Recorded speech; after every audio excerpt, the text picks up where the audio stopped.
നിങ്ങളുടെ വീട്ടിലേക്ക് അടിപൊളിയായിട്ട് ഇതുപോലെ പയർ പിടിപ്പിച്ചെടുക്കണം. അപ്പൊ നിങ്ങൾ ഫേസ് ചെയ്യാൻ പോകുന്ന ഒരു പ്രശ്നമായിരിക്കും പുഴുവിന്റെയും മുഞ്ഞയുടെയും ശല്യം. അപ്പൊ ഇത് എങ്ങനെ അടിപൊളിയായിട്ട് കൺട്രോൾ ചെയ്ത് ഇത് കണക്കുള്ള അടിപൊളി റിസൾട്ട് നിങ്ങളുടെ വീട്ടിൽ ഉണ്ടാക്കിയെടുക്കുന്നതാണ് ഈ വീഡിയോയിലൂടെ നിങ്ങൾക്ക് കാണിച്ചു തരാൻ വേണ്ടി പോകുന്നത്. അപ്പോൾ നമുക്ക് ആദ്യം വേണ്ടത് വിനിഗർ ആണ്. 50 ml വിനിഗർ ആണ് നമ്മൾ എടുക്കാൻ വേണ്ടി പോകുന്നത്. അപ്പൊ കറക്റ്റ് ആയിട്ട് മെഷർ ചെയ്യാൻ വേണ്ടിയിട്ട് നമ്മുടെ കപ്പ് സിറപ്പ് ഒക്കെ വരുന്ന ആ ഒരു കപ്പ് സിറപ്പിന്റെ ഇതിന്റെ ലിഡാണ് ഞാൻ എടുത്തേക്കുന്നത്. ഇത് 10 ml ലിഡാണ്.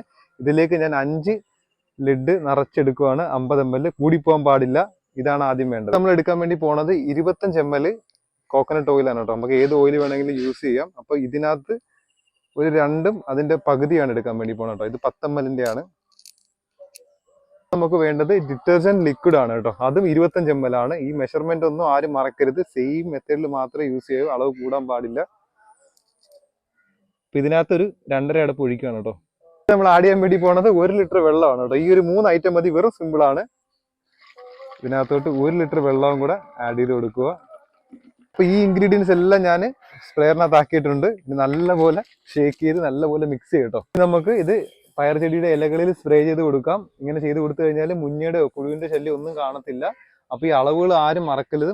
50 ml വിനിഗർ, 25 ml ഏത് ഓയിൽ വേണമെങ്കിലും യൂസ് ചെയ്യാം. കോക്കനട്ട് ഓയിലോ അല്ലെങ്കിൽ കുക്കിംഗ് ഓയിൽ ഏത് വേണമെങ്കിലും യൂസ് ചെയ്യാം. 25 ml ഡിറ്റർജന്റ് ലിക്വിഡും ആണ്. ഇതിന്റെ മെഷർമെന്റിൽ നമ്മൾ കറക്റ്റായിട്ട് അളന്നൊഴിക്കേണ്ടത്. പ്ലസ് 1 ലിറ്റർ വെള്ളം. അതായിരിക്കണം നമ്മുടെ കറക്റ്റ് അളവ്. അത് മാറാൻ പാടില്ല. മാറിപ്പോയാൽ ചെടിയിൽ കരിഞ്ഞു പോകും.